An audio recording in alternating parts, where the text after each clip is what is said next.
Well, hello everybody, and welcome to our first event for this very exciting Innovation Week. Behind the curtain, a look at the conversation. So my name is Tim Bright, and I'm the Events and Activations Manager at Melbourne Connect at Melbourne University. And we're thrilled to provide a supporting role in this event today. And it's only supporting. All the work has been done by the terrific event partners that are delivering events. So I was hoping to do a quick introduction. And first of all, I'd like to acknowledge the lands of the Wurundjeri people that I'm on. So at the University of Melbourne, we are on the lands of the Wurundjeri people who have been custodians of this land for over 40,000 years. Now, the university has a number of campuses all around Victoria too. So we acknowledge and pay respects to those traditional owners of our other campuses and to those whose land it is, wherever you're joining us from today. So I will only say a quick couple of things. First of all, this is one event of about 20 or so happening over the next 3 days. So if you're interested in this sort of content about collaboration and innovation, please check out the website at Innovation Week at Melbourne Connect. Just Google it. There's plenty of ways to connect beyond today as well. We've got a Slack channel where we've got people from all the 20 events, over 3,000 people joining us. And we thought that you might enjoy participating in that community as well throughout the next few days. If so, check the emails that we sent through, and there's the link through to there, and we hope to see you on there. After all of that, we hope that you can meet us at the precinct ourselves when we're allowed to get back to work. So hope we can see you there. We do all these events all the time, and we love to build the community and welcome lots and lots of new people. So having said all that, I'd like to throw to Ali, who will take things from here, introduce all the important news that's going around, and lead the event for the rest of this morning. Thanks so much. Thanks so much, Tim, and good morning, everyone, and thanks so much for joining us. As Tim said, I'm Ali Hanson. I'm the Chief of Staff at The Conversation, and we've got our editors on the line here from almost every state and territory in Australia, so I wanted to acknowledge the lands of the many lands on which we meet today for the traditional owners. Just to explain what we're doing here today, every Monday we have an all-in news conference where all 9 sections of the conversation are in the same room to notify the rest of the team of 3 main things. The first thing is any big events that are coming up in their sections for the week. It might be a big scientific report is coming off embargo, there's an election somewhere, or maybe their portfolio minister is speaking at the press club. So you'll hear the editors say in the week ahead. The second thing is items of breaking news today and how they plan to cover it. It might be that it's a story that we've covered in the previous few days, and they might want to resurface that piece. It might be that they're looking for input into fresh angles, or it might be that once conference is over, they're going to hit the phones and start bringing around academics to maybe interview them for a fast turnaround piece, which is what we like to call a phoner, or to get them to write a piece to file at an agreed upon time. So you'll hear the editors say chasing or in the news today. The third thing is the stories they plan to publish in the next 24 hours. So each section will have a piece go up on the site at some time today. That's what the editors will call their PM story. And they'll have one prepared to go with our morning newsletter for tomorrow morning, and that's what they'll call their AM. Editors, if I forget to introduce you, please remember to introduce yourselves. And for the attendees, if you have any questions throughout the conference, there's a little Q&A box at the bottom, so you can just type your question in there. And I'm told you won't see your question pop up, but that doesn't mean that it hasn't gone through. I'll start just with a few in-house messages. A big thanks to Nicole for being acting Chief of Staff over the weekend. And I just wanted to say a really, really big thank you to Nicole and Anthea for their incredible IPCC coverage last week. It was a really huge report. It was really easy to understand, so comprehensive, and you've still got stuff coming. So a massive thank you for that one. Our top reads over the weekend, number 1 was the unhealthiness of Uber Eats, thanks to Phoebe. Number 2 was how COVID affects the heart. Number 3 was John's education piece, Einstein was wrong, not your science teacher. And number 4 was Grattan on Friday, which is a good segue to go over to Michelle Grattan, who's on the line. We usually start with Michelle to tell us everything that's coming up in the week for Oz Politics. Oh, sorry, you're just on mute, Michelle. Just before we go to Michelle, Sunny, do we need to, sorry, Ali, do we need to let Sunny go so she can interview Blaxland? Yep. Did we want to do a quick chat about Afghanistan before Sunny heads off then? Okay. Yep. Did you want to kick off then, Amanda? Sorry, we've got Amanda Dunn, Justin Bergman and Judith Islander on our politics desk. And Sunny does breaking news, so they're working together on Afghanistan coverage this morning. Hi, good morning, everyone. Yes, so we're planning to put together quite a big package on Afghanistan. So I'll let Sunny, Justin and Judith tell you about their pieces because they have each got one coming. Great. Thanks very much, and sorry to dive in. My name's Sunny. I'm based in Sydney, and I'm cover a range of things, including breaking news. So just to explain, the only reason I'm diving in is because I really am keen to interview John Blaxland, who is one of our great authors who knows a lot about Australia's military interventions and history and so on. And he has agreed for me to do a very quick phone interview with him at about 9:10. I'm going to then turn around that piece and help him draft a quick turnaround piece that hopefully we can get up by about 10 or 10:30. And it's looking at this moment in Afghanistan as sort of a Saigon moment. You know, there's talk of people sort of trying to, 1,000 people trying to get on a plane that fits 300 people, just trying desperately to get out. And so the question is really, what's Australia's moral responsibility there to help people get out? What's being done and what might the future hold? And I just had a really brief chat with him. He says there's actually quite a lot happening behind the scenes on that front, but yeah, definitely there is more that needs to be done. And it's a question worth asking at this moment. Yeah, excellent. Thanks, Honey. Well, if you need to jump off to go. Yeah, I might jump off and then I'll jump back in once I've spoken to him. No Thank worries. you.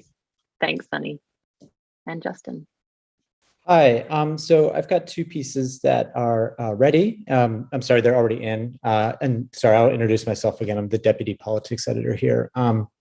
One is by William Maley, who's one of the best Afghanistan experts that we have in Australia. And he's written a lot of books on this subject. So he's taking a big picture view at the US kind of failure here and why Biden should or should not be shouldering a lot of the blame, and diving into whether this is a big moment, like a critical moment of marking the US decline in the world that we can kind of look back on in history.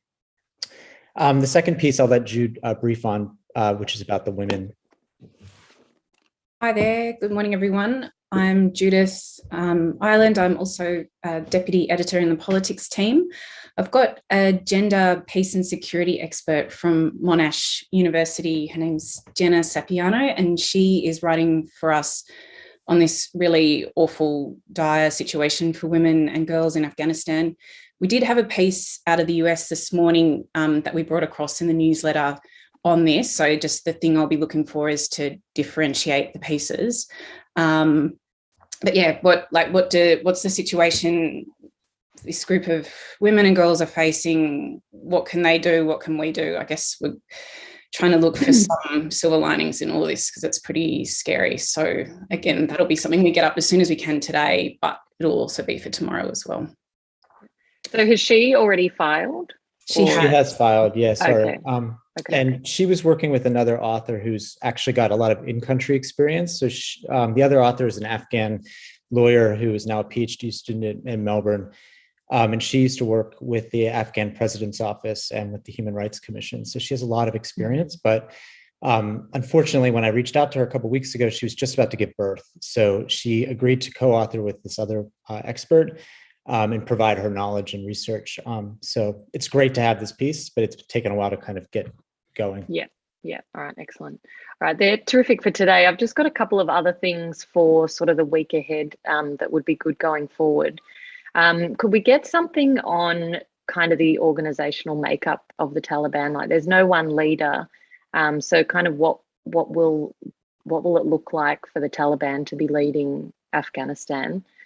And also, can we get something, was the war just pointless? Now that this has happened, have all of those, excuse me, like, was all of that money and all of those lives to waste? I wonder if we can get someone to reflect on that. I've got one. Yeah, I just have one author, another Afghan scholar here who's reached out. So he might be able to do the Taliban piece. I could ask him. Just one quick idea. Have you, Justin, or anybody spoken to Kevin Foster at Monash? No. He wrote a book, I think in about 2013, called What Are We Doing in Afghanistan? And it was mostly about the media reporting of what was going on, but he's quite an expert on the war there. And I think he'd be an interesting person just to see what his thoughts are, because I think he's been very doubtful about the operation all the way through. And the women and girls piece sounds good. I wonder, would they be able to tie in a little bit of sort of more generally speaking? There were reports today that they'll be like, they ban music and they ban media and all that kind of stuff. Would they be able to tie some of that into the women and girls piece? Oh, look, I'll try and do that. So some of the broader social restrictions. Yeah. Okay. Yep. That would be excellent. Terrific. Thanks, guys. All right. If that's all on Afghanistan, I might go to Michelle now. Thanks very much, Ali. Michelle Grattan, political correspondent. The stories here this week will be Afghanistan and COVID. And just on Afghanistan, I think the whole question of our processing of people is quite important and worth exploring. The government does say that a lot's going on behind the scenes, and obviously the actual operation has to be fairly much shrouded in secrecy. But the issues of processing, you might remember that Peter Dutton a while ago was worried about extremists getting in, which seemed somewhat excessive. However, the government does make the point that if you're talking about people who helped Australians in 2010, for example, it's a long time ago, and it's hard to know exactly what's happened in terms of these people's activities, beliefs, and so on. It's a sort of place where people change sides quite a lot. So processing is difficult. I did hear someone this morning talk about the possibility of doing that in a third country, which obviously has problems too, but an issue worth exploring, as is indeed Australia's aid effort over the years. Who are the aid workers there, and what have they found? I remember when the embassy was closed, we talked to one or two of these people, and I think they have very interesting stories, especially if they're already out. And just another idea on Afghanistan, I see on Twitter a couple of people were making the point about the really bad Australian media coverage of what's been happening in the last few weeks. And I think that it just shows that the media these days are a lot less interested in what happens outside our shores, frankly. And clearly this story has been building for weeks, months, and yet you see practically no coverage until now, the absolute crisis point. And I think one of the people was saying, you'd expect the ABC to have much more of a live coverage of what was happening in Kabul. Now, going to COVID, which is, of course, what's preoccupying us most here in Canberra. I think that you'll see this week more debate about the states going their own way, and of course how the crisis is evolving, particularly in New South Wales. There's no parliament this week, but nevertheless a lot of politicians, including the Prime Minister and Anthony Albanese, are in Canberra, stuck in Canberra, they'd probably say. And we do have a podcast lined up with Albanese for Wednesday. So if anyone has any killer questions, please let me know. That's all from me, I think. Excellent. Thanks so much, Michelle. And then the only other thing I sort of noticed over the weekend that would be a politics story, obviously not for the next couple of days with Afghanistan happening, but the only thing that was of interest was Mark McGowan saying that he will require people to WA to have either 1 or 2 vaccines and to be able to show proof. And I just thought going forward, that could be a good one to get perhaps Anne to talk about the constitutionality of that. But yeah, perhaps just... Ellie, I actually have a couple of PM stories as well. Oh, great. So the first one that I have is last week there was some legislation quietly passed in the Parliament, which was about, sorry, not passed, put up in the Parliament, which was about kind of the old established parties having control over their party name, which would stop, they have a sort of power of veto over other groups using it. So, for example, the name Liberal or Labor, which would stop other groups from using it in their name. So that has quite big implications in electoral terms when it comes to parties on ballot papers. Graham Orr has written a piece for us saying that it's not legally very strong either. It's got a lot of holes in it. So I'll get that piece up as soon as possible. The second piece that I have is our media expert, Dennis Muller, who is writing on the 9 newspapers' decision to stop taking ads from Clive Palmer on the basis of COVID misinformation. So he's been running some ads, which is sort of anti-lockdown ads, basically. And they were taking quite a lot of heat on this on social media. And so last week they made the decision that they would stop doing it. So Dennis is going to look at what are the sort of ethics around this. Where do you draw the line in terms of the kind of advertising that you accept, given that, you know, newspapers obviously are in pretty straitened times and need all the advertising they can get. But nonetheless, they do need to draw the line somewhere. So I'll get that piece up as soon as possible as well. Excellent. That sounds terrific. And that's all from Politics, Amanda? That's all, yeah. Great. And I'll throw now to Carissa Lee, who's our Indigenous and Public Policy Editor. Hey everyone, my name is Carissa Lee. I'm a Wimba and Noongar woman based in Melbourne. So the piece that I'm hoping to get ready for today is looking at the COVID-19 crisis in Western New South Wales with Aboriginal communities there. There's been some outbreaks, particularly with kids. So got a piece coming up there looking at how a bit of a botched situation with New South Wales going into lockdown a little bit late has resulted in this happening over in Walgana and some other places. Hopefully getting a piece ready for tomorrow on the trial for the murder of Mr. Walker that happened in the Northern Territory. And there's a piece that I'm hoping to get out this week looking at a response to the government strategy of compensation for the stolen generations. And that's all from me. Oh, great. So which one is that that's going up this week on the stolen gens? This is the one looking at the strategy that would be more effective if these folks were wanting to do decent compensation for the stolen generations, rather than only addressing some of the states to try and get all of them. It's a really good piece. Great. Was that the Steve Larkin one? No, that was Peter Reid. Peter Reid, okay. And there's another piece coming as well, though, isn't there? Yeah, as far as I know, Steve Larkin is going to be doing one as well. Just waiting to hear back. Okay. All right. Can I just ask a question here, Ali? Is it possible in the piece about Western New South Wales to get a table or any data about the rollout in Indigenous communities? Because it does seem to be very bad and it's not totally clear why it's bad, to what extent this is New South Wales government inefficiency, federal government botching of the whole thing, vaccine hesitancy.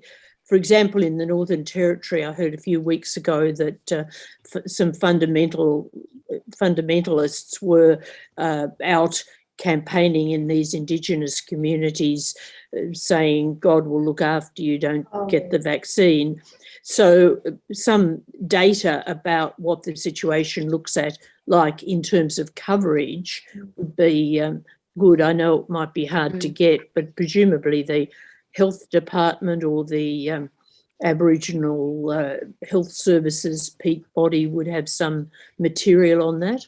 I think the Northern Territory has actually gone up with their vaccination rates because a lot of mob have taken it on themselves to go out in community and basically drag people into their clinics. So it's really good. But yeah, I didn't realise that they had God botherers getting involved. But yeah, the New South Wales piece that we're working on, they do have some information about what's causing vaccine hesitancy. However, yeah, it would actually be really good to try and get a table looking at. Yeah, a table always looks good. Yeah, awesome. Thank you for that, Sean. Yeah. Fron might also have some ideas where we can find that data, and Cynthia will be able to help you put the table together. Awesome. Thank you. Excellent. And that's all from you, Carissa? That's all from me. Terrific, thanks. All right, I'll throw now to business and economy, which is Peter Martin in Canberra and Tim Wallace in Melbourne. Good day, Peter, business and economy editor. Two things of note coming up this week, both of which we will roll into one piece. Wages and employment. We get the quarterly wages figures. Most recently, they were about the lowest ever growth, 1.5%. That'll be updated Wednesday lunchtime. Thursday, we get the unemployment figures, which are monthly, but this is the month that Australia, well, half of Australia went into lockdown. And they were doing unbelievably well, down 4.9%. Some people are saying they'll go up to 5.5%. I caution that last year, when we went into lockdown, they in fact didn't go up the first month. There's sort of an inertia. It's a bit like, that cartoon character who's running over a cliff and just keeps running. So maybe not. Richard Holden will do both of those for us. He'll finalise it when the figures come out, the employment figures on Thursday, and we'll run it Thursday afternoon, even though we normally run his piece, Vital Signs, on Friday. As soon as it comes out, so maybe 3 Thursday afternoon. The big thing that I and Wes, our graphics whiz, are working on is the Economists survey. We do this with the Economic Society of Australia. They pick the questions, they pick the 70 people in the panel. We usually get about 60 of Australia's leading economists taking part, including members of the Reserve Bank Board, all sorts of important people. This one, they couldn't have picked a better topic. How do you get vaccination rates up? There's a list of 5 options, which we have randomised. So each one gets them in a different order. Ad campaigns, cash incentives, lotteries for cash or prizes, vaccine passports, mandatory vaccination, or nothing. So far, we've got 32 responses in. Curiously, from my point of view, 2 people have said nothing. It just goes to show they believe in, I don't know what they believe in. So Wes and I put that together with graphics, a Wes Mountain cartoon at the top on Thursday and Friday. Responses are due by Thursday. And we're publishing that Monday morning, and Ali, all being well, I would like it to lead the newsletter, if possible. All not being well, Wes has had to take some leave this week. So either you can work with Cynthia on the tables and forego the Wes Mountain cartoon, or we can push publication back. No. It's good to publish it near the when the people respond. Wes will be able to tell, or she'll be able to look up how he does those tables. Yeah.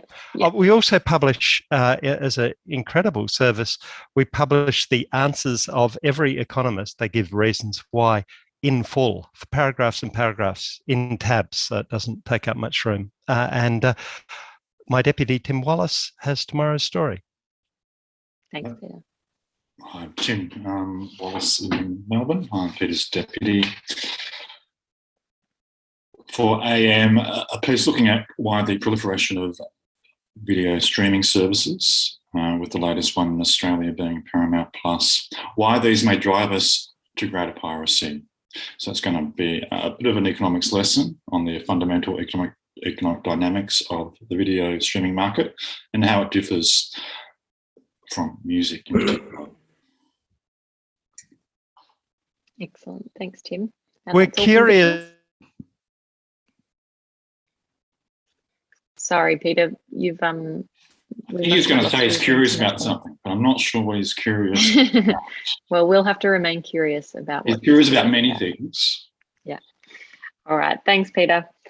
And I'll throw now to Health and Medicine with section editor Fron Jackson-Webb and her deputies Phoebe Roth and Liam Patterson. Good morning, everyone.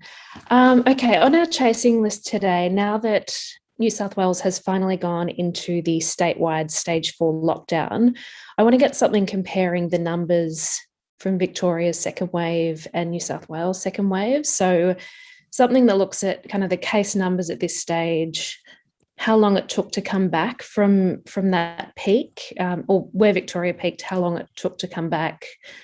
But probably most importantly, the differences with Delta. So why we can't just, put the numbers next to each other and assume that the same thing will happen. Yeah. So I'll try Are they saying that New South Wales has now peaked? We obviously had the huge number over the weekend and now they've gone into full lockdown. Have they said whether they think case numbers will still go up or whether that was likely to peak? I think case numbers are likely to keep going up for a while before it peaks. Okay. I think, but I'm not sure how long they will rise for before going down. Yeah. So this piece will hopefully look at that. Great. So just one chasing item from me. Phoebe and Liam have more, but I'll just mention a global series that we're running that's with conversation outlets in France, Spain, UK and US. So basically we're looking at how various countries around the world have handled COVID in the pandemic. Tomorrow morning, we'll run a piece from Singapore. So they've got 74% vaccination at the moment. They're looking to get to 90% next month. So that's the best in the world. So this will look at, what they did, how they're tracking. Their response has been quite similar to us, but there are some differences, including not opening up dining, interestingly. And compared to the UK, they're not having a big kind of freedom day. They're just kind of, taking it very slowly and steadily. And it also looks at how well prepared they were because of the 2003 SARS outbreak. So this piece basically says that their preparedness started in 2003, so they were way ahead many other countries. So that will be for tomorrow morning. We've also got a piece coming in from Mike Toole on China, which will probably go on Wednesday. And then next week, Martin LaMonica from TC US will put out a newsletter with all of the country profiles. And I think we'll probably have about 15 in total for that. Oh, great. So that's it from me. I'll pass over to Phoebe now. Hi, I'm Phoebe. I'm one of the deputy editors on the Health and Medicine section. So Fron mentioned I had a chasing item. It's something we actually think we're inclined to leave alone, but just wanted to run it past you, Ali. The idea was perhaps an explainer on pneumococcal meningitis in light of the 15-year-old in Sydney who died and who had COVID as well. But we just thought maybe given the sensitivity and the tragedy surrounding that situation, situation, we might leave that one. Did you have any thoughts on that? Yeah, I think fine to leave that. Yeah. Okay. I'll just mention my PM in that case, and I think it will actually go really nicely alongside Carissa's piece for this afternoon. So it's on the distribution of COVID vaccines to remote Indigenous communities. Basically, the authors have put together a video which shows the journey of vaccines from the supply centre out to the remote communities. And so the piece looks at issues including the long journey and the challenges with that in keeping up the cold chain requirements for the vaccine, looks at different challenges that can come up when getting out to these communities, like power outages, kind of extreme weather events, things like that. So it's a bit of a look at the logistical journey of vaccines to these remote communities, and hooked to the news with COVID getting out to those communities in New South Wales. Yeah. Excellent. Thanks, Phoebe. And Liam. Hi, I'm Liam from Melbourne, another deputy editor in the health team. So in terms of chasing, I wanted to chase something a bit zoomed out that I've been thinking about for a while, which is basically on our overall COVID policies. So there seems to be two broad camps, one of which is elimination, like COVID zero, and another one is the idea that we need to live with the virus, or at least have some small number of cases bubbling along that we can manage. And I think it seems to be the battle that's like at the heart of a lot of our arguments in the public at the moment. And I just think it would be really interesting to get someone to kind of explore that for lay readers. Obviously not someone who's staunchly in one of those camps, but if I can find someone who can sort of, explore that for lay readers in a way that helps them make sense of that whole debate, I think it would be interesting. So I'll see how I go. Yeah, that'd be great. Given Gladys over the weekend has said she doesn't think they're likely to get to zero, I think that'll be a really important piece this week. Yeah, that sounds good. And the Prime Minister also said this morning, I think, or maybe it was last night, that that states who keep going for COVID zero in the long term will be undermining the economy. So, which is kind of weird, because last week he said that short, sharp lockdowns were the best way to deal with the virus. So I'm not sure how that fits in, but in terms of today, for the PM, I'll have a story that didn't quite make it on Friday about how to remove COVID aerosols in hospitals. So last year in Melbourne, we had, unfortunately, a huge number of healthcare worker infections, particularly in hospitals, but aged care too.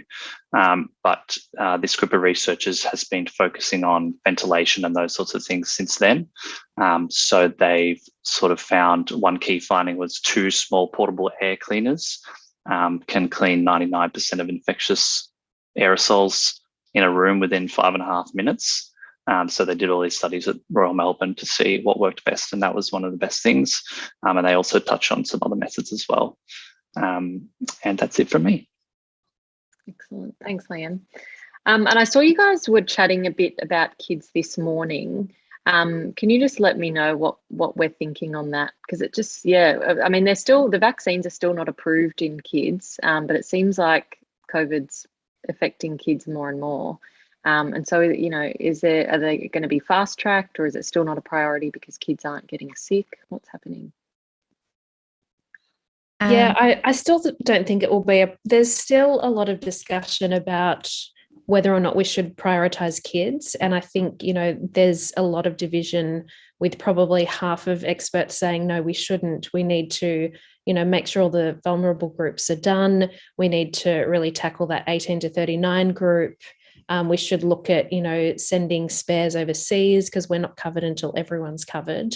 But Phoebe's talking to Natasha Yates about that kind of preschool age group. Natasha is more keen to look at school-aged kids. Sunny was chasing something on daycare kids, given that they're still allowed to go to daycare, whereas schools are closed. She wanted to particularly look at those younger kids and the risk to them. And so I think she's chasing something separate there. Yeah, you say what you've got, and then I'll update you. Sorry. Yeah, I didn't know if you were back, Sunny, because you weren't up on my screen. So I've got 2 pieces coming up on kids So the one is Natasha Yates, and she's going to look at what parents can do to protect, what parents and schools that are open can do to protect school-aged kids, and we'll hook that to the rise in cases in kids. And I've also got one on vaccines in the younger age group, so 6 months to 12 years. Where are we up to? What does the evidence say on that? When are they likely to be approved? So that's Nick Wood filing on Wednesday. And so do either of them sort of go through what's happening with these kids? Like, as in, you know, they're getting it, they might be transmitting it, but they're not necessarily getting really sick? No? No, I mean, neither of the pieces are written, so I can ask one or both of the authors to please cover that. Yeah. Yeah. Just on that, Phoebe, in my phone conversation last week with Asha Bowen from the Telethon Kids Institute, she said, while it's true we are seeing a number of kids with COVID, and some of them even are in hospital, they're actually presenting to hospital with other things. Like they might be getting there with like a broken arm, and then they've got a runny nose, so they get a standard COVID test, and then, they've got COVID, but they're not actually being hospitalized for COVID. And according to her, even if a child gets Delta, they're unlikely to get so sick that they need anything beyond care at home. And she said that there's a study in the Lancet talking about how Delta affects kids, and also data from the UK. So that was a piece I was trying to get up. Like, if my kid gets Delta, how worried do I need to be? And I haven't had any luck on that. So yeah, if Natasha wants to draw on that stuff, I think parents and readers would be very interested.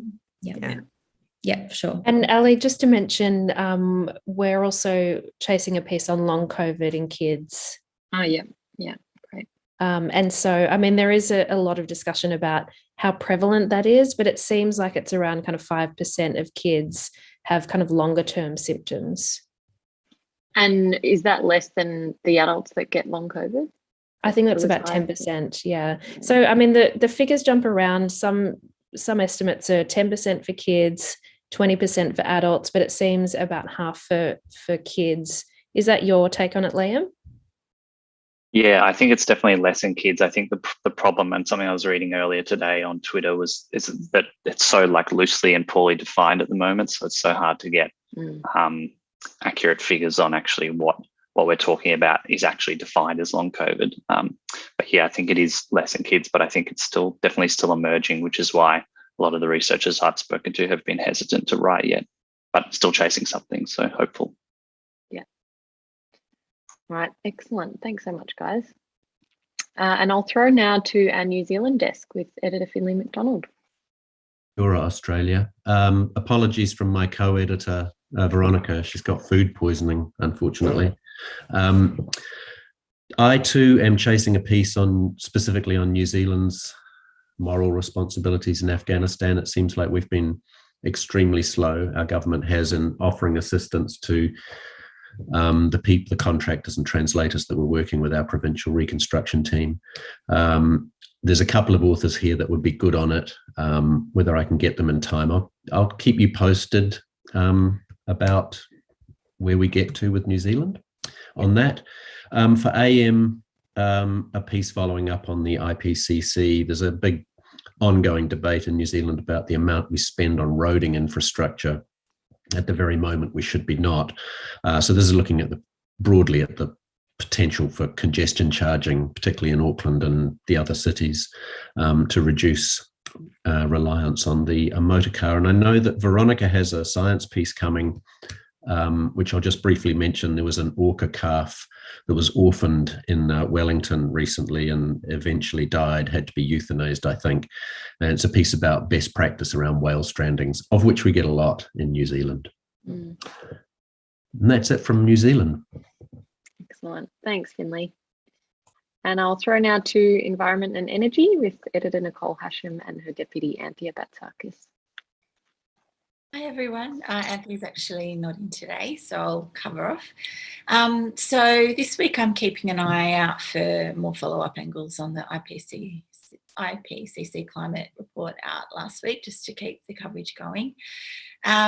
In terms of stories this week, on Thursday, I've got a piece coming off research embargo on the discovery of an exceptionally large rock coral, 440 years old, in the Great Barrier Reef. Makes it the widest piece of coral ever measured in the Great Barrier Reef. And given its age, it would have survived, hundreds of cyclones and coral bleaching events and other pressures. So it's quite a remarkable discovery, and it's actually in quite good health. But the authors say that we need ongoing monitoring of it, obviously with climate change, to make sure that it remains healthy. I've also got a piece this week on new research showing how canine teeth have evolved to suit the killing behaviours of the animal. The researchers looked at about 60 predators, including polar bears and dingoes, and they found that evolution has shaped the teeth to either be sort of dagger-like for a stabbing motion, or strong enough to crunch bone, or to just tear prey apart. It's really interesting, and apparently big cats have the sharpest teeth of all in the animal kingdom, and it should be a really interesting piece, and I think there's some great illustrations and animations to go with it as well. Now, the AM piece is just a follow-on from the IPCC report last week. This one looks at the mid-range scenario for emissions put forward by the IPCC. So not the really high and terrifying path that we could take, but the most plausible one, which is between 2 and 3.5 degrees warming this century. And it basically tells us, okay, excuse me, what does the research tell us about how Earth will look under that scenario? It is a pretty bleak picture. And one of the most stark messages for me was that heat waves look like lasting for a month or more in Australia. So that was pretty alarming. And that's it from me. Excellent. Thanks, Nicole. And I'll go now to SciTech with editor Mike Hopkin and his deputies Michael Lucy and Noor Julani. Good morning, everybody from Perth. So on Science this week, we've got a pretty quiet week in prospect in journals, although I'm still waiting for the press release from Science this week to drop. It always comes in immediately after this meeting. So I'll let you know if there's anything big that we need to cover off that's being published in Science at the end of the week. Beyond that, I'm just going to use the week to commission some evergreen stuff and some more pieces for our Curious Kids series. The AM story on the Science section for tomorrow morning is by Catherine Kemp at UNSW. It's to do with this ACCC inquiry that they're collecting submissions for at the moment for an inquiry on Australian online retailers. And she's read all 26,000 words of the privacy terms of eBay, Amazon, and some of the local ones, Kogan. She's read it all, so you don't have to. And unsurprisingly, there's not much you can do to stop yourself being profiled and having your data shared with third-party websites. And so her submission to the ACCC is going to say that a simple change they could make would be to just make it opt-in rather than not knowing anything about it at all. So if Amazon were to say, do you consent to having your data tracked by these third-party websites, then you could just click no to it all and it'd be much better. So that's what she's written for us for AM. And Noor has the PM piece, so I might throw to Noor next. Yep, for PM, I've got a piece that discusses second factor authentication, or 2FA, and the vulnerabilities with it. So generally 2FA is considered an added layer of security on top of your standard password, username, logins. But researchers at Deakin have run a bunch of tests and found that cyber attackers can remotely access a user's 2FA process with relatively quite little effort through the use of a popular mobile app, which they're not going to name for security reasons. But the app basically synchronizes a user's notifications across their devices. And this feature can then allow attackers to access that user's SMS and therefore bypass their 2FA authentication. So yeah, they recommend instead of 2FA, a more secure option would be to use dedicated USB hardware, such as a YubiKey device, which provides a kind of streamlined way to enable 2FA across your different services without the issues associated with SMS-based approaches. So that's the PM. So is that weakness just with SMS 2FA? It is for SMS 2FA, and I think specifically it's for Androids as well. Okay. So if you were using like Authenticator. the authenticator app that gives you a new passcode each time, that's presumably They okay. discuss the Authenticator app as a viable alternative, although they do mention that there is an issue with Authenticator apps as well. And so that's why they discuss that, and then they come to the YubiKey as currently being the most foolproof way to kind of, make sure that no one can, hack you too easily. Mm-hmm. So, yeah, but they do discuss Authenticator apps as well. And then in terms of chasing, with the IPCC report still lingering in people's minds, I was thinking of chasing a wrap of the best and worst current geoengineering proposals to help reduce global warming. So an example of some of these is spraying seawater like really high up in the air to help generate stratocumulus clouds, which then can deflect sunlight. Another example is a lot of people have proposed things such as sun shields or mirrors to reflect sunlight. And so I'd basically like a wrap of like the top few worst and best ideas and which are most viable logistically, considering the kind of technology and processes that they would require. Yeah, that sounds great. Yeah, that's all from me. And we got Michael Lucy. Yep.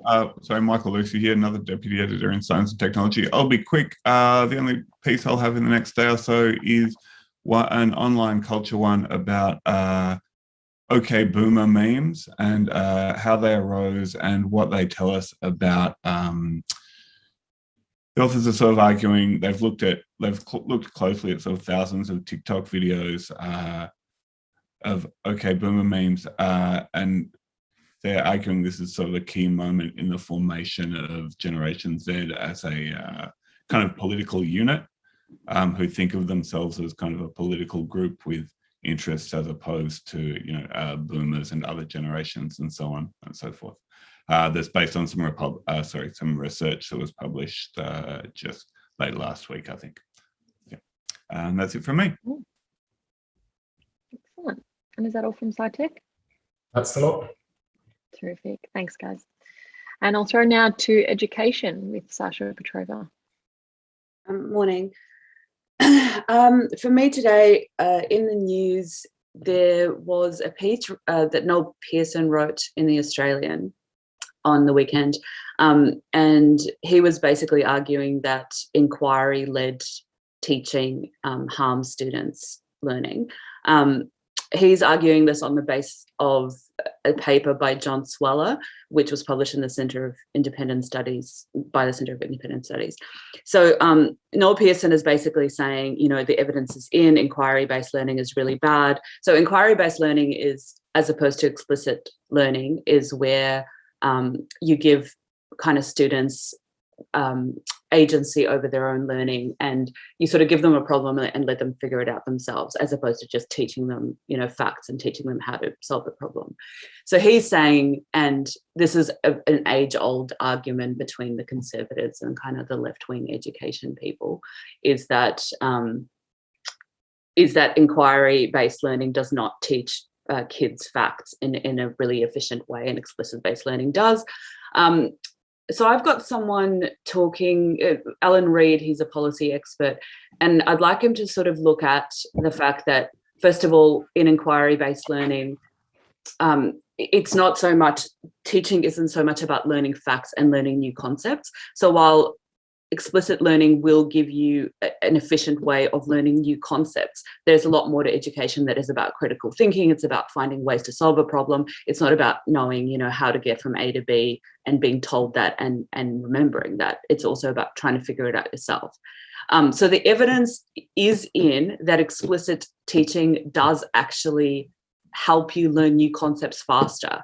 And so they always keep quoting that evidence. But there is more to education than learning new concepts. So I guess that's what I want Alan to sort of unpack. Just a thought there, was Noel Pearson talking about that in relation to teaching Indigenous kids? Yeah, so, sorry, what's that? Was he talking about that in relation? Yeah, in relation to teaching Indigenous kids or just kids in general? Well, he's saying, well, John Swaller's paper was about kids in general, but Noah Pearson has that institute up in Cape York where he uses a much stronger type of explicit learning. It's called direct instruction. And yes, that does help. It really does help Indigenous kids, but I guess it's because they're coming from a very low level from severe disadvantage. So yes, there is a lot of evidence to show that direct instruction does help kids in disadvantaged communities. But that doesn't mean that overall, that's the only way that we should be teaching kids, and inquiry needs to be scrapped and all that kind of stuff. It's just a very flawed argument in general with this kind of black and white sort of us versus them thing, and education is never really going to go forward unless people kind of can see that there's more to it than their own kind of whatever they're arguing. Anyway, so I'll be chasing that, and then for the morning I've got a piece on ventilation in classrooms and how that could aid in spreading COVID. So the guy's talking about the fact that it's not a coincidence that most of the outbreaks in schools that have started in schools have started in winter, when the windows are closed. So schools generally rely on natural ventilation, which is opening windows. And then mechanical ventilation is sort of not really on par with the kind of standard that we need, with an adequate standard. So he's just talking about what schools actually need to do. And the main thing is to have a monitor for, what does it say? A CO2 monitor, where you can, a CO2 meter rather, sorry, where you can measure the amount of carbon dioxide that people exhale. And if it goes over a certain amount, then, you need to actually take measures and increase the air conditioning and things like that. So that'll be for the morning. Cool. And did you see the EY report out this morning about university funding? I did. I did see it, and I thought about that, and I thought, this is stuff that we've done like over and over and over again, and they haven't said anything new other than unis might disappear or have to merge or have to just focus on specific areas of study rather than have all these kind of single subjects. So all of that we've done in the past, and the Mitchell Institute actually reckons that they won't have to merge. And the thing is, like, we could get the Mitchell Institute to talk about the fact that, they reckon they're not going to merge, but it's all speculation, all of this, and all we keep running is we think this is going to happen, we think this is going to happen. And of course it's important to speculate and to kind of look forward, but I just feel like there's not really anything new in that to chase, unless you feel it is. But I mean, there's no specific evidence for anything. They didn't rely on anything specifically. They just kind of came up with their own forecast of what's going to happen. And there's, a billion people who have done these forecasts. We've kind of canvassed them, from every different angle. Misha, what do you think? It was something Misha raised with me this morning. Are you keen to get something on this report? I wouldn't mind. Maybe Sasha, just I sort of take your point, but just have a bit of a call around and just see what any of your higher ed academics say about this report, and if there's any aspect that throws it forward. If not, I think happy to leave it, but it'd just be interesting to hear. It wasn't clear from the reports who commissioned the report, if it was a Universities Australia Commission or a particular university. Mitchell Institute's quoted there. So I wouldn't mind finding out who commissioned it and if there is anything new in it. Yeah, Mitchell Institute wouldn't have commissioned it. I think they were just quoted because they've done a lot of these estimations in the past. I'll definitely have a look. I might just talk to Peter Hurley from Mitchell as well and just see what he has to say. Yeah. Cool. The only other thing that was of interest this morning was the piece in the Oz about selective entry schools.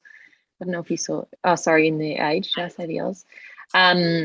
Just sort of, have we ever done a piece on, kind of what the purpose of these schools is? Like, why do they exist? Were they sort of meant to be for disadvantaged kids who couldn't get into your Wesleys and your St. Kevin's? Because that's clearly not what's happening. Essentially they are. And I mean, every single piece that we do on selective schools are saying that they select advantage, so there's kind of no point to them. So that is the argument that keeps being run. And we did do a piece on selective schools about a month ago saying, are they really worth it? And kind of going through the things that show that they're not. And one of them is that they select, select advantage. Yeah, the proportion of disadvantaged students is very low. Yeah. All right, that sounds good. Thanks. All right, thanks, Sasha. And I'll go now to arts and culture with Susie Freeman-Green and Jane Howard. Have we got Susie on the line? Can you hear me? Yep. Okay. Hi. Good morning, everyone. Yes, over in arts, we're just regrouping a little bit because unfortunately so many arts events have been put on hold due to lockdown. We're kicking off a little series this week, just a fun series where a number of our leading writers write about a television series that's getting them through lockdown, starting with a piece by an academic, literature academic that's actually spent 25 years watching The Bold and the Beautiful. And I have never seen an episode of it, so I will find it interesting to edit this show. This apparently due to COVID restrictions, the actors in the show are now kissing mannequins most of the time. So the acting is even more wooden than was. So I'm looking forward to that one. And we've got a few other pieces coming in that. We're also going to be just working on more of our unique products that we do in arts and culture, which are timeless, things like our guides to the classics that look at classic works of literature, Decoding the Music Masterpieces series, which unpacks the musicology of noted classical music works, and also finding more candidates for our Hidden Women of History series, which has proven to be quite popular and is sort of refocusing on women who've been lost to history. These are all delightfully timeless, so very useful to be wheeling out at a time when there's so little happening in the arts. In terms of what is happening in the arts, quite a lot of new televisions coming in, and we've got a review coming this week of the new Lane Moriarty series, 9 Perfect Strangers, which is premiering on Amazon. The Guardian unfortunately jumped the gun today with their review, but we will have ours very soon. We also have, for PM today, I've got the journalist Helen Batzakopoulos, who herself is a former TV reporter and, in fact, newsreader. She's going to review the new ABC series, The Newsreader, for us. She has fond memories herself of that period in journalism. Big hair, big shoulder pads, quite a lot of sexism. And our AM tomorrow is by the Indigenous economic historian, Professor Heidi Norman. She's reviewing the new documentary Ablaze, which is a biopic of the Indigenous civil rights activist and artist Bill Onus, which features a lot of really interesting new footage. She's doing that one for us. In the news, Ernie Sigley has died. I'm pretty happy just to leave it at that. He's for those that may not remember him, a television comedian from a long time ago. Was he a singer too? Did Ernie Sigley sing? I don't want to remember. Okay. He had the best-selling Australian I'm single cringing. of the year, which was with Denise Drysdale, and it was Hey Paula. Yes, well, I'm happy to mind you, that it is one. once reminded of it, it's very hard to forget for those who heard it the first. Thanks, Peter, for reminding us of it. So look, I'm happy to let that one go unless anyone feels strongly. We do some obituaries, but we can't do everyone. And that's probably all from me. I think Jane has a couple of other things to mention. Yeah. Hi, I'm Jane. I'm one of the Deputy Arts and Culture Editors based in Adelaide. Just a fun thing that I'm chasing that hopefully I'll be able to get up. I don't know if anyone's been watching White Lotus. It's pretty, lots of terrible characters, but they're reading really good books. So I'm putting together a reading guide of the books read in White Lotus. The last episode will come out in about 2 hours Australian time. But I've put together a list of there's already a list of books out there, but no one's done a proper sort of reading guide to what the books are. So getting in touch with a bunch of different authors, getting people to write specifically in their field. And so do the books they're reading tie into the show? Yeah, so I think they're reading things like Freud and Nietzsche and Judith Butler, and then like the character is reading Malcolm Gladwell. So there's definitely a commentary through the books, but I'm mostly just looking at someone to write about what the books are specifically. Yeah, cool. That sounds good. And that's all from us? Yeah, that's all from me. Terrific. Thanks both. I'll go now to multimedia with Cynthia Wijaya. Hi all, I'm Cynthia, the Deputy Multimedia Editor. So as Ali mentioned earlier, our multimedia editor Wes is on leave this whole week. So my first priority is to get all the multimedia, the graphs and the tables done.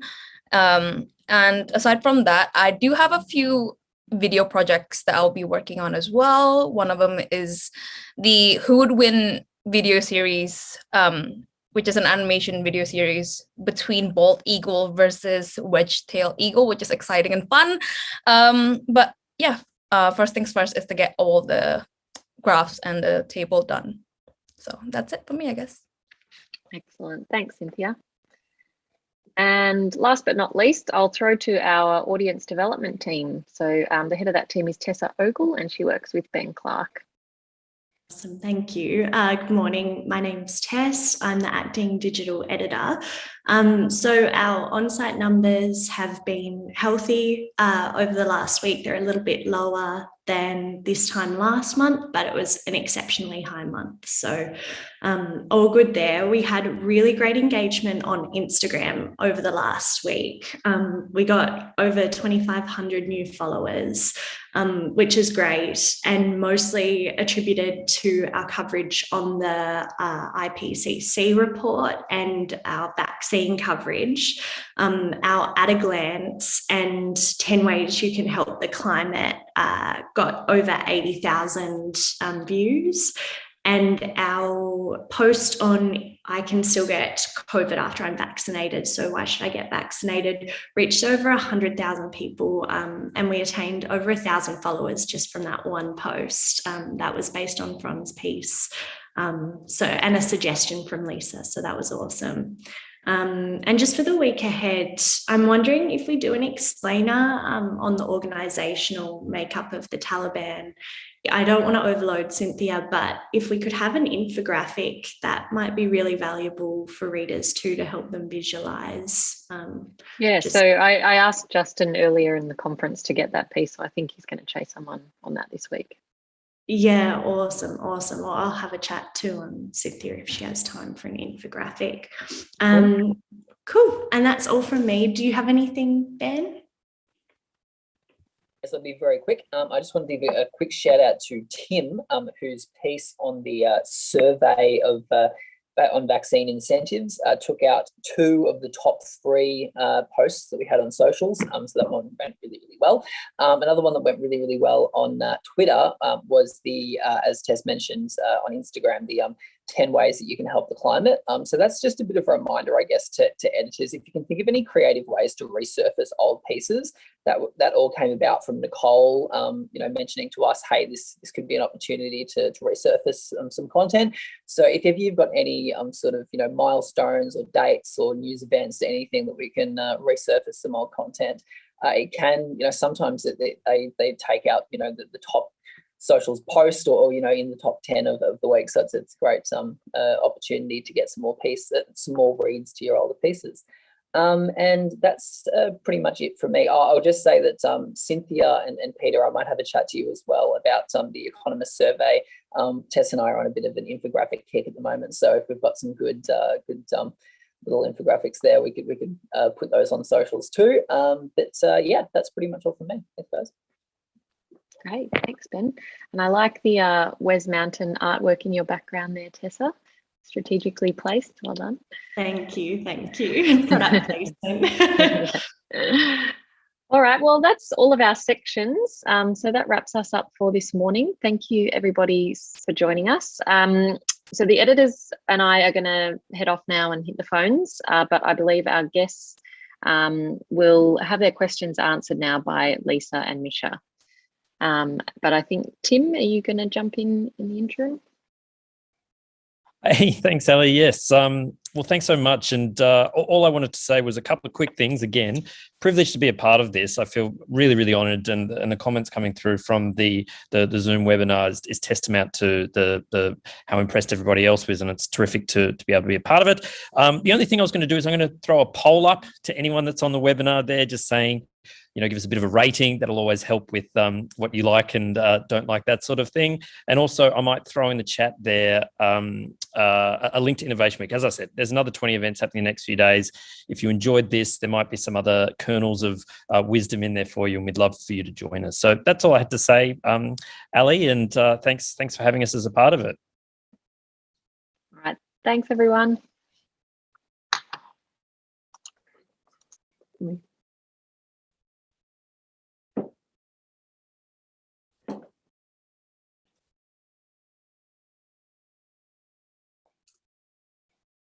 Misha, I think you can talk. So I think you can go ahead. I beg your pardon. Thanks, Misha. That's all right. I was just muted there for a minute. Yeah, so look, I hope everybody got something from that. I guess the key thing now maybe is to work through any questions. And I think we've got our questions via chat. So Susan, do you want to just sort of throw the questions at us, and we'll decide, amongst Lisa and me who to answer them. Just to introduce us, my name is Misha Ketchell. I'm the editor. My colleague, Lisa Watts, is here. Lisa is the CEO of The Conversation, both in Australia, and Lisa also leads sort of our arm, which works with our colleagues overseas. So we've got teams in the UK, Spain, France, US, Canada, Indonesia, Africa. And that's something else that we can talk about a little bit. But I guess we're going to focus mostly on Australia today. So questions, Susan? Okay. Well, I'll start with the ones that actually pertain just to our conference. So our first one is from Nora. There's some comments as well, but I'm going to read them out because they're very nice. Nora says, this is excellent and very impressive to see how all this comes together in my mailbox first thing every morning.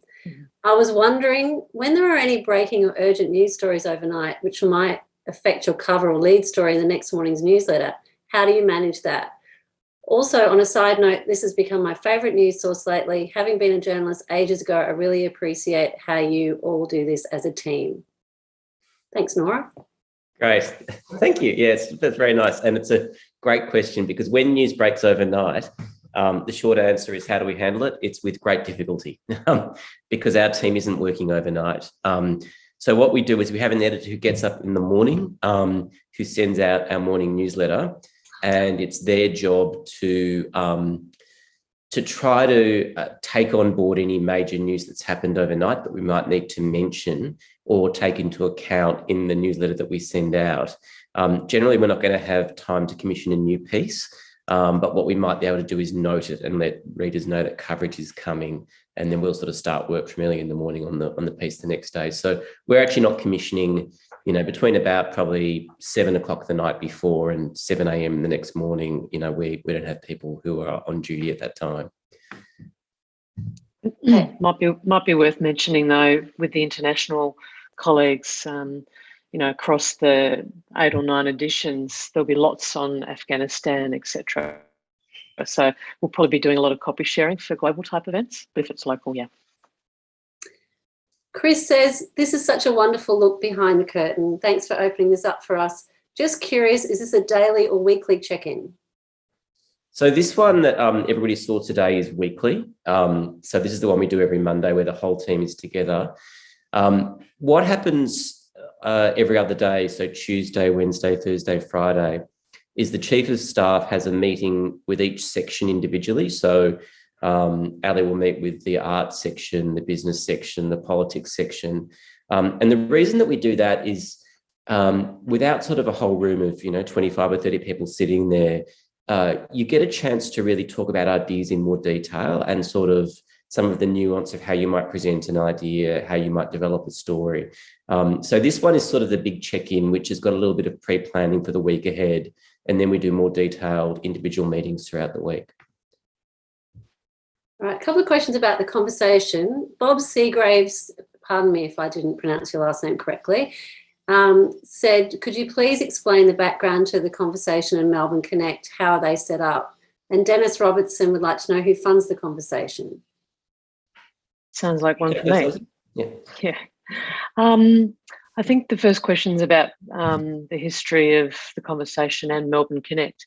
It's a relatively new one in the sense that although the conversation's been established for over a decade now, it started from the University of Melbourne and a consortium of leading universities in Australia, and then became a sector-wide project. So it's now funded by 46 universities in Australia and New Zealand, as well as philanthropy, so grants, funds, etc., and lots of individual readers giving large and small amounts.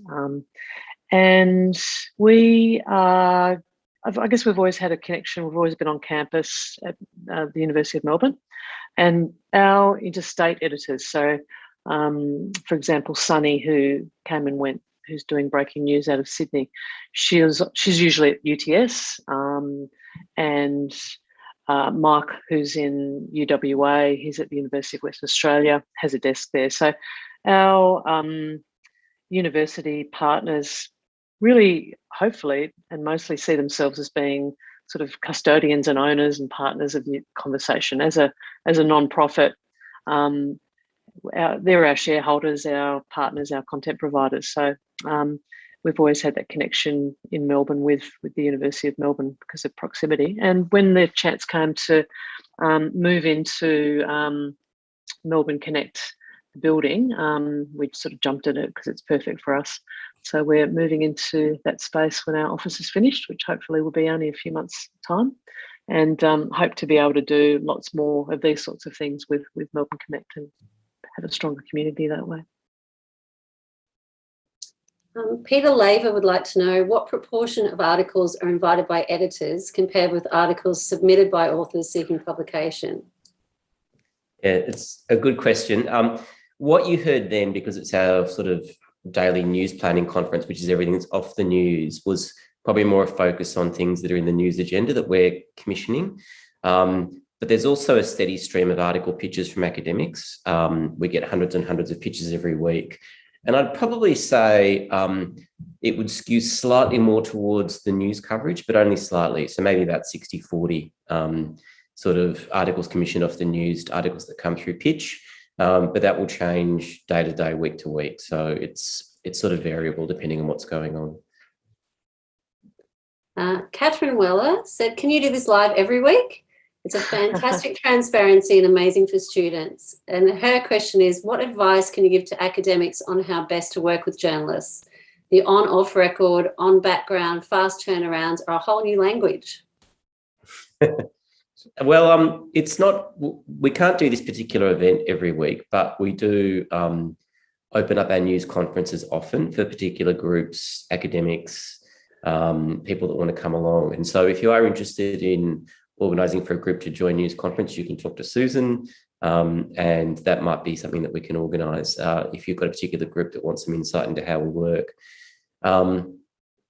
Re the off the record, on the record language and dealing with media, having worked in media for 25 years, including for a long period of time at Media Watch, where I was working with journalists, trying to get them to often talk off the record and on the record on a background. It's incredibly complicated. Different journalists have different approaches to how they think about these things. Generally speaking, there's supposed to be a set of rules, which is that off the record is information that is provided to you that actually not only can you not source it to the person, but you can't report the information itself. Information that's provided on background, by distinction, is generally information that you can include in your reporting, but you can't attribute to the person who gave it to you. A lot of journalists get confused between those two, off the record and on background, and a lot of people trip up on it. So I would say if you're ever talking to a journalist, just be ultra careful and clear with them about what the basis, the information you're sort of exchanging what basis you're doing it on, because there's no clear sense of the definitions of those things. Julie Riley, we're getting into more editorial areas now. Julie Riley wants to know if you're interested in including advice on how people concerned about women and girls in Afghanistan can use their philanthropic charitable dollars to help. Not sure what your policy is around directing giving. Yeah, it's a good question. I think if we were to do that, it does open up a lot of questions for us ethically in terms of there's always a question about the role of journalism versus the role of advocacy, or the role of intervening in something to, achieve certain outcomes. And then if we were to be recommending, say, for example, particular charities or organisations that people give to, we'd have, I think, a duty of care to go through a process of checking them out and ensuring that they're behaving in an ethical way, that they're managing money ethically, that they're meeting certain criteria and standards. So that's not something that we do currently as a matter of course. We see our role as providing information on which people can base their decisions, but not actually trying to push people to do particular things. That's not to say that we would never do it in any circumstances, but I think it's an area that you'd want to enter with a little bit of care and caution if you did. Okay. John Day said, we don't see so many fact check articles. Are these welcomed by the conversation? And do you make a pitch in the same way as a normal article pitch? He also wants to know, is there a way non-academic writers can contribute into articles rather than just as an acknowledgement at the end? So with fact checks were all the vogue about 10 years ago. And really, you've seen, I guess, in recent years, a rising discourse around the way in which social media spreads misinformation, in particular Facebook, but also other social media outlets. And part of the way those companies have responded is to say, well, free speech, user-generated content, people are free to say whatever they want, but we're going to spend some money on fact-checking, which is going to, debunk misinformation, and we're going to spend some information on what they call digital media literacy, which basically means training people to pick out bad information. My view is that both of those measures are sort of fig leaves that actually aren't very effective. Digital media literacy is literally just saying to people, we've jumbled up good information and bad information. It's your job to sort it out, and we're going to hope that you can do it.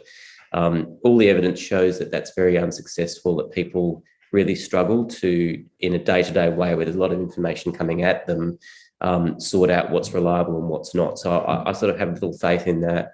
I also have little faith in fact checks per se, because what it tends to happen when you fact check, say, a claim by a politician or a public figure, and you say it's wrong or it's right, is you tend to get people that already agree with you sort of cheering it on, and people that don't agree with that particular view or that particular perception tend to ignore it. So I don't think it has as much positive impact on public discourse as you would hope. So over the years, we've steered away from doing articles that are branded as fact checks to doing more just our standard articles, which are sort of explanatory on key issues. But the reality is, in a way, that they're all always checking facts. What we're trying to do is get the academic expertise on whatever the question of the day is. And we feel doing that in a way that isn't framed as gotcha or you got it wrong, but just framed as we're trying to give you quality information, is the best way of delivering sort of what you would call effectively fact check content. Fiona McGregor said, with such a tight turnaround, how do you manage fact-checking, subbing, etc.? And Peter Laver said, do you have a lawyer to check defamation liability, etc., before you publish? We do. So we've got Richard Leader from Cause Chambers Westgarth. They're our pro bono legal advisors. They're extraordinarily generous because we do contact them at all times of the day and night to check things that we're nervous about. And they have to do a huge amount of work just making sure we don't get into legal trouble. We do have a fact-checking process. So every editor is required to go through a process of checking information provided by academics where it is checkable. We also do, to some extent, rely on the academics in their areas of expertise where, sometimes they're things that are sort of beyond our capacity as general journalists, and we're relying on their sort of expert knowledge as well. But between all of that, we do everything we can possibly to ensure that the information that we publish, that we inject into the sort of the public discourse, is reliable. And then if we do discover that we've made an error, we've got a really strong policy of just correcting quickly and transparently and rigorously, because we sort of see our role as ensuring that the public debate is founded on reliable information. So if we do make a mistake, we want to make sure that we make every step we possibly can to undo it as quickly as possible. This is one we get quite a bit. Do you have a policy around political stances, i.e. do you try and remain apolitical, or do you allow your journalists space to make their own views known? Generally speaking, the question doesn't arise for our journalists because they're very rarely writing under their bylines. They're editing the work of academics, and the academics will have a range of views on topics, and we allow academics to express their views insofar as they are based on evidence and they are informed analysis. So if you're an academic who's writing, say, about asylum seeker policy, and you've studied asylum seeker policy for 10 or 15 years, and you've got a view about what has been shown to be effective or ineffective in that area, we don't have an objection to an academic expressing a view on that policy question. What we do have an objection to, and what we'll edit out, is anything that's partisan. So anything that's particularly attacking one side of politics or the other, or trying to score cheap political points. Our content is all about informing the audience, and the key point is we want our audience to be more informed when they finish reading an article than they were when they started. That's sort of the key objective. So Ingrid says, does each editor or deputy section editor simply decide what gets put up, or do multiple editors have to agree before something is up? I guess what I'm wondering is how much autonomy each section has to put articles up. We try to give the section editors quite a degree of autonomy in the sense that they've got a lot of deep expertise in their subject matter area. So our health team is very much across all the debates, say, about COVID-19 epidemiology and what's been said and what the next angle or part of that story is that we want to put up. And also we'll have a very strong idea of who the key experts are in that area. So we do allow section editors quite a degree of autonomy to drive an agenda, but in newsrooms, it's always hierarchical. So all the section editors report to the chief of staff, and the chief of staff ultimately reports to the editor. And we do have some say in terms of shaping that content, just to make sure that key topics aren't missed and that the key things we want to cover off do get covered off, just so that we serve our readers well. Jason Proposh says, is anyone doing anything on the cost of financially incentivising people to be vaccinated? What this says about our culture, the impact on community decision-making for other important health and policy matters, and how this will be viewed by people who have been vaccinated without having to be incentivised. Yes, in actual fact, there's a piece that led the newsletter this morning on exactly that topic by some behavioural economists. And that article is looking at different forms of incentives, so lotteries, cash, different ways of thinking about encouraging people to get the vaccine. And basically, it argues that the insights of behavioural economics are that, to some extent, cash incentives like the $300 proposed by the opposition are likely to be less effective than certain nudge type approaches. I hope I'm summarising that article reasonably well. It's our lead article today, so best to go and read it as well. And we'll be doing more on this topic too. It's a really important topic. So the behavioural economists aren't the last word on it. Catherine Weller says, is there a way to measure your reach into communities who shun mainstream media? Watching COVID and vaccine misinformation spread, there's a trend of people using alternate experts as sources, but it's hard for them to know what research is good or bad. Do you have a transparent way of choosing who your experts are? Do you want to take that, Lisa? Yeah, it's such an important question. It's one we're spending so much time thinking about at the moment, particularly as we're in discussions with the large social media platforms as part of the government's news bargaining code, which seeks to sort of get them to support media more broadly. And look, the one thing about the conversation that's unique and special is that we only allow experts who have experience and expertise in their topic to write on that topic. So a geologist can't write about a social issue, for example. It's not enough just to be a university academic. You have to actually have demonstrated expertise in that area. But I think the point of the question is really fascinating because I'm seeing more and more in terms of disinformation and misinformation on social platforms like particularly Facebook and YouTube, where it's very easy to roll out other experts, even some of them attached to universities who might have a view that is plainly wrong and dangerous. And so I think there's probably a role that we can play in this next phase of this battle we're in to explain a bit more about the fundamental underlying research methodology. Is this a survey? Is this a experiment that's been done in certain circumstances? When we're going back to the evidence, actually putting a bit more of a spotlight on that for some of our pieces, I think would be a good contribution because there's experts and there's experts, and it can be very confusing for the regular citizens out there if they're, having an argument with someone on social media about, expert A says this and expert B says that. So there's more work that we can do there for sure. Patrick says, this was wonderful. Thanks for being so candid, entertaining and valuable. Are you able to take story pictures from non-academics, i.e. PR comms professionals, or are you only able to speak directly with researchers and academics? Just academics, really. I mean, we get pictures from comms people. The difficulty is it's really hard because we only publish articles if an academic with expertise wants to write on that topic. So it's very, very rare that we would pick up something from that stream of pictures. Leslie Faulkner Rose wants to know, what's your pitch to publication ratio, please? Oh, God, that's the perennial question. It changes.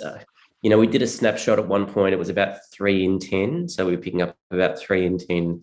I would say that in some sections, it would be 1 in 10 or less at the moment, depending on what's happening at the time. So that means that for every 10 pictures, we probably pick up 1. Yeah.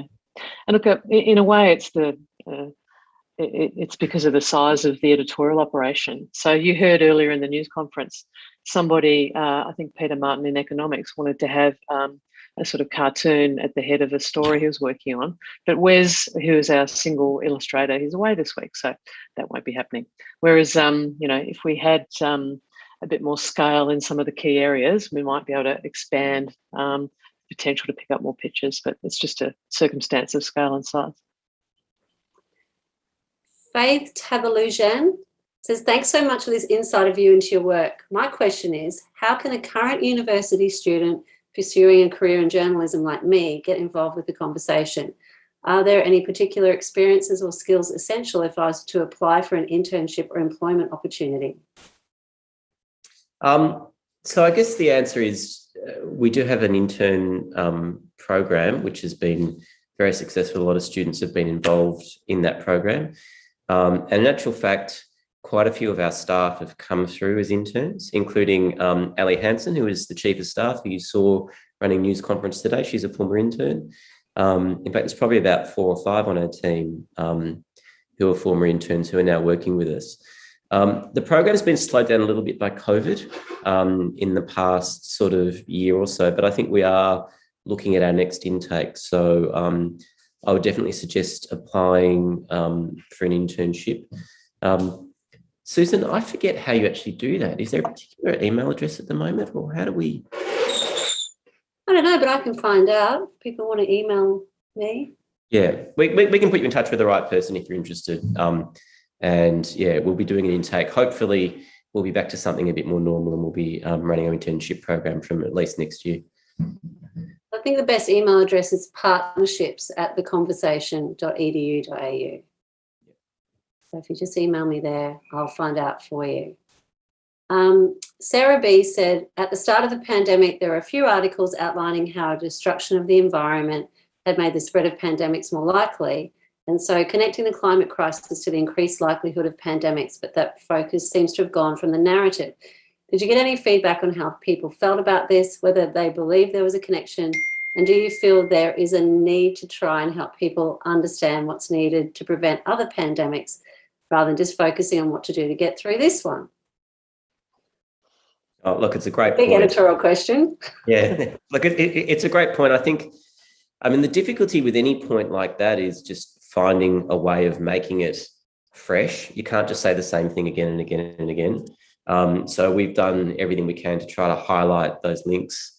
In fact, there are a lot of experts on, zoonotic, viruses who talk about the conditions that climate change have created that make that sort of scenario more likely. Currently, we did a panel discussion, I think, earlier this year or maybe late last year on that very topic.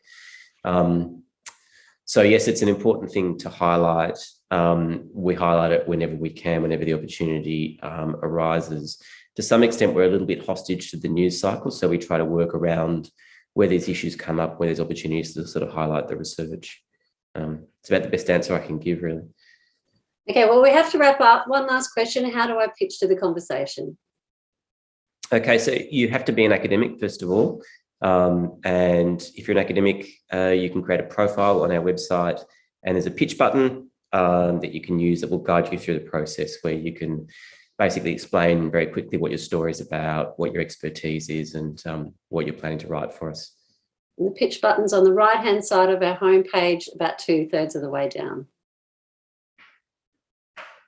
Thank you, everybody, for coming.